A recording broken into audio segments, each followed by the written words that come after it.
Okay, so for the eyes and the nose, the eyes are a shape that I think we overthink a little bit too much when we're drawing. We always think of eyes as kind of like a more almond shape. We always kind of think of them like this, and like sure they look like that. When you draw that, it looks a little too flat, and eyes actually have a lot of angles to them. Well, not a lot, but they're a lot more angular than we think. So I'm gonna draw over these eyes right here.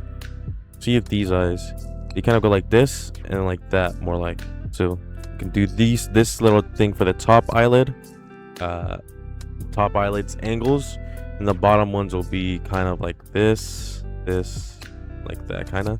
This is a lot more simplified angles for like eye shapes and stuff, or like it'll be like maybe down there. Maybe this will be a lot less angular, and this one will be a little bit more angular.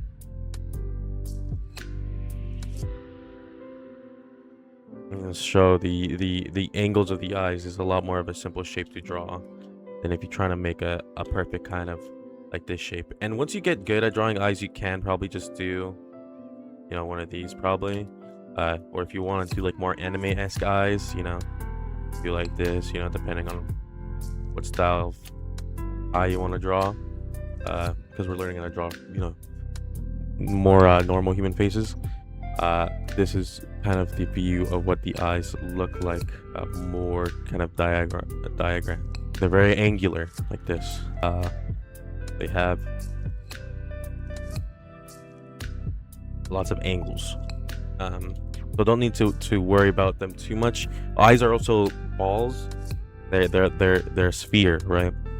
So they'll change shape a little bit, especially because of the eyelids. So like this eye right here is also just angles. They do change a little bit of shape.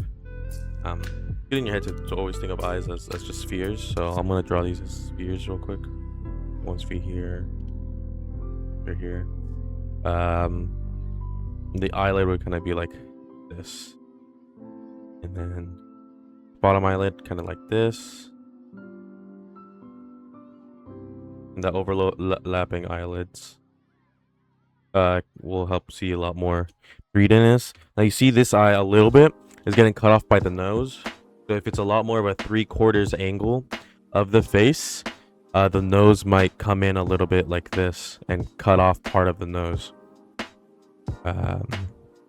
We'll do another. Lots of angles right here to represent the eyelid. You can see the eyelid, it's kind of curving around the face like this, so it'll make this kind of Pac-Man-esque shape. This shape right here, when you're drawing it in like a 3/4 view, it'll be a little bit like this, and a little bit like this. Because the eyelids, you can see even the eyelids right here, they're going down a little bit. So it'll be like this, and then like this is gonna be like the actual face. This is just your eyelid overlapping a little bit. And then you can refine it a lot more after you're done sketching it so much. Then through sketching. Something I always do, or I used to always do, is I would draw my eyelids, the irises, very fuzzy, especially since eyes are usually a little bit in shadow.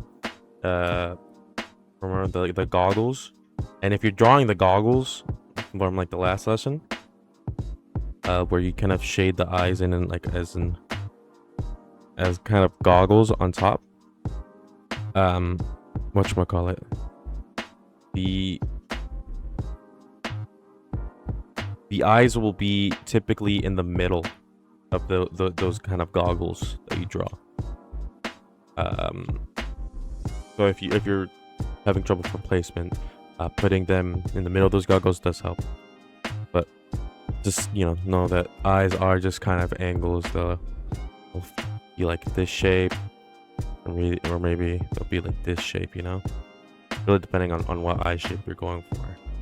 And once you learn how to draw them, you are accustomed to drawing them as just kind of simple shapes. They become a lot more simple to deal with. I'm going to draw them as really simple as I can. These are way too close together. grab this, make it a little further apart. Then you know you have your nose here. Like right here. Depends. Some people's eyes are closer together. Some people's eyes are farther apart. Really depends. You know, I'm just seeing it in like the aspect of like the nose would be here. But like how far apart they are, it does kind of depend. Sometimes they can be closer, but like these do look a little bit too close to me. It's more just like as you draw more and more, you'll see the spacing of things better. And you can make your own ideas. I'm drawing from just complete like I'm drawing from freaking just from my imagination right here. So like it'll be better to see in your reference if they're farther apart. Some things that's good to see is like if you have a picture of someone, let's see this person right here, where like their eyes, how far apart their eyes are. It might be hard to gauge that distance. A good way to gauge the distance is by checking what it aligns with in other parts of their face. For example, on this gentleman's face right here, this corner of this eye, if you make a straight line down it, kind of reaches his lips. On the other eye, it kind of reaches down right here to his lips. So you can use parts of his face to see how far apart other places in his face will be, and use that to gauge your references and your distances and stuff in your angles. Same thing when we draw the sketch of the head, we do like the square method. That's why we do the when we do the square method, we use the eyebrows as a reference point for the ears. Top of the ear typically aligns with the top of the eyebrow, and the bottom of the eyebrow will align around where the nose is, you know. That's why we typically use that. We're using parts of someone's face to line up to other parts of their face. Using that as our reference points and stuff. Eyebrows would be right here. Here. I'll just do this really quickly. It's gonna be bad. The basic idea. We're seeing where things align, stuff like that. Yeah, using people's facial features to align other facial features, very, very much helpful. The nose. Nose is kind of a complicated shape. But we can simplify it a little bit. So the ball of the nose, which is the tip of your nose, it's called a ball because it is a ball. That's why half of it is in shadow. Well, the nose is, you can have the ball of the nose here. Ball of the nose. And the nostrils here are also kind of ball. They're also kind of balls. A little bit. They make kind of a W shape. A weird W shape, I guess. More of an M, honestly. And then they curve back upwards and go like that. And the tip of the nose also is kind of like a bit of like a heart shape. And kind of do like this. This will probably be more pronounced than other people. And you have the sides, which is just kind of a circle. And then go outwards for the gapula. Nose here, if we were to draw it, we have a shape right here. Is there a better planar head? We'll use this one. Though it's kind of dark. You can see tip of the nose here, like this. Tip of the nose. Then we have sides of the nose going a little bit up right here. Then the nose kind of goes up like this. It can also make kind of this shape, kind of a diagonal shape like this, a bit fatter. And then you can see it goes down. This is the side going down, goes up because of the nostril. Another angle there, the angle there. Using planar heads to draw noses will make you see a lot more of the planes of the nose.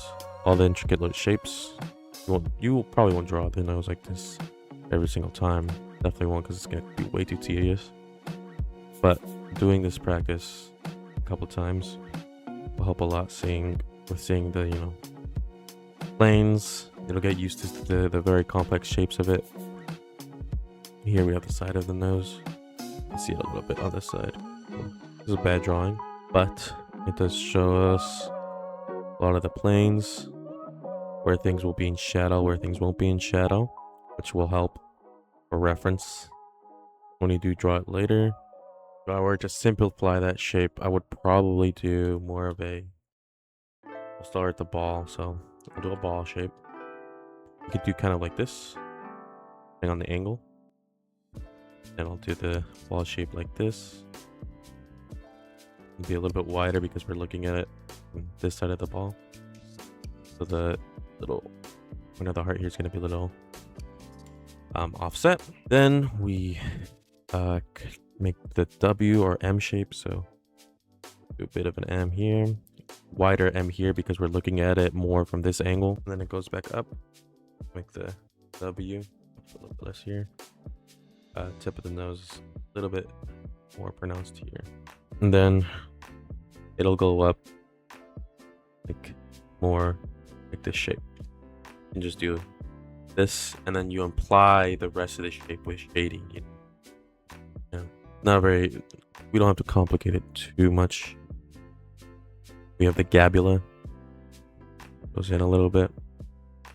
Then you draw your eyes wherever they are. That's the basics of the nose. The eye can go more in depth. I recommend trying to draw a couple of planar noses from different angles. That will help a lot. And then simplifying them down to more basic shapes, definitely will help in your own mind. Reduce it down to very simple shapes. Again, you can touch up little spheres like this. Draw that. And then, you have a nose again.